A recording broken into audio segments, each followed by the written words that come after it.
Perkenalkan, nama saya Imam Afarisi dengan NIM 221010220054 dari kelas Farmasi B. Saya ingin memaparkan tugas yang diberikan untuk memenuhi tugas akhir dari mata kuliah Biologi Sel dan Molekuler yang berjudul Sintesis Protein dengan dosen pengampu Ibu Periskila Dina Kalikula MSc. Sintesis protein adalah proses pembentukan protein yang melibatkan DNA sebagai sumber materi genetik pengkode berbagai asam amino yang akan diolah menjadi rantai polipeptida. Replikasi DNA adalah proses penggandaan DNA baru dari utayan DNA yang telah ada sebelumnya. Kode genetik atau kodon pada DNA yang dibawa dan dicetak akan membentuk RNA sebagai sumber informasi genetik untuk memulai sintesis protein. Proses replikasi DNA bisa dilihat pada gambar yang dimana ikatan hidrogen DNA kromosomal diputus oleh enzim heligase dari arah 3 ke 5, kemudian DNA polimerase mulai membentuk salinan DNA baru dari titik P atau promotor ke titik T terminator.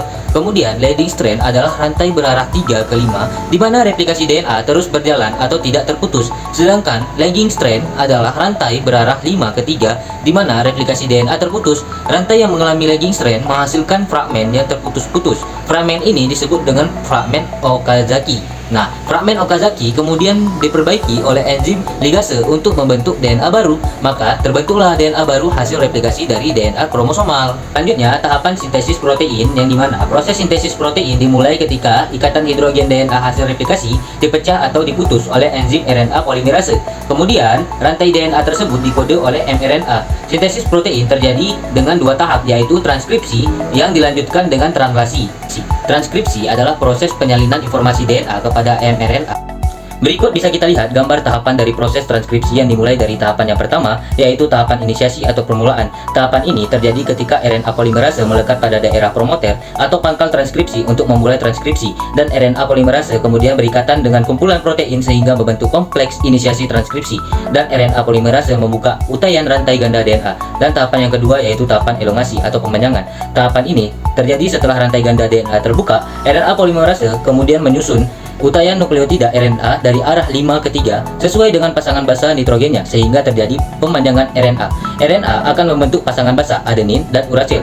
Dan yang terakhir adalah tahapan terminasi atau tahapan pengakhiran. Tahapan ini terjadi pada daerah terminator. Daerah ini memiliki urutan DNA yang berfungsi untuk menghentikan proses transkripsi dan rantai DNA menyatu kembali. Kemudian RNA polimerase dan mRNA yang telah terbentuk akan terlepas dari DNA. mRNA atau messenger RNA merupakan RNA yang mengandung kode genetik atau kodon hasil transkripsi basa nitrogen pada DNA yang menjadi cetakan untuk menjadi urutan asam amino polipeptida yang mengkode suatu protein tertentu. Kemudian mRNA akan keluar dari inti sel melalui pori-pori nukleus dan masuk ke dalam sitosol. Translasi adalah sintesis polipeptida dari mRNA untuk menentukan urutan-urutan asam amino yang akan membentuk suatu protein. Tahapan inisiasi atau permulaan. Tahapan ini terjadi di ujung mRNA yang telah keluar dari nukleus akan berikatan dengan ribosom kecil melalui bantuan GTP dan enzim. Peristiwa tersebut disebut dengan kodon inisiasi. Kodon inisiasi tersebut adalah AUG. Kodon AUG memberikan sinyal untuk memulai proses translasi. Kemudian tRNA atau transfer RNA anti kodon AUC yang membawa asam amino metionin melekat pada kodon inisiasi AUG. tRNA anti kodon AUC merupakan komplementer dari kodon AUG. tRNA sendiri berfungsi untuk mengantar informasi genetik mRNA dari sitoplasma menuju ribosom untuk disusun menjadi protein. Elongasi atau pemanjangan. Tahapan ini terjadi ketika kodon yang dibawa oleh mRNA akan diterjemahkan satu persatu menjadi asam amino. Asam amino berikutnya akan ditambahkan satu persatu menjadi asam amino pertama, yaitu metionin. Asam amino pertama, metionin, segera lepas dari ribosom. tRNA kembali ke sitoplasma untuk mengulangi fungsinya. tRNA berikutnya datang untuk berpasangan dengan kodon mRNA berikutnya. Setelah itu, masing-masing asam amino digabungkan oleh tRNA. Gabungan antara asam amino tersebut akan membentuk rantai polipeptida yang dikatalisasi oleh rRNA. rRNA atau ribosomal RNA terdapat pada ribosom subunit besar yang berfungsi sebagai enzim pembentuk ikatan peptida yang menyambungkan polipeptida antar asam amino. Terminasi atau pengakhiran.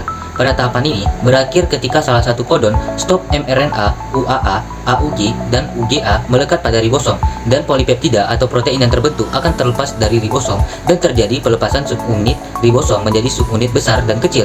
Protein yang telah disintesis mengalami proses post-translasi. Pada tahap ini protein dapat berikatan dengan karbohidrat atau dipecah kembali menjadi beberapa polipeptida. Sekian penjabaran dari saya terkait sintesis protein dan tahapannya. Mohon maaf atas ketidaksempurnaannya. Wassalamualaikum warahmatullahi wabarakatuh.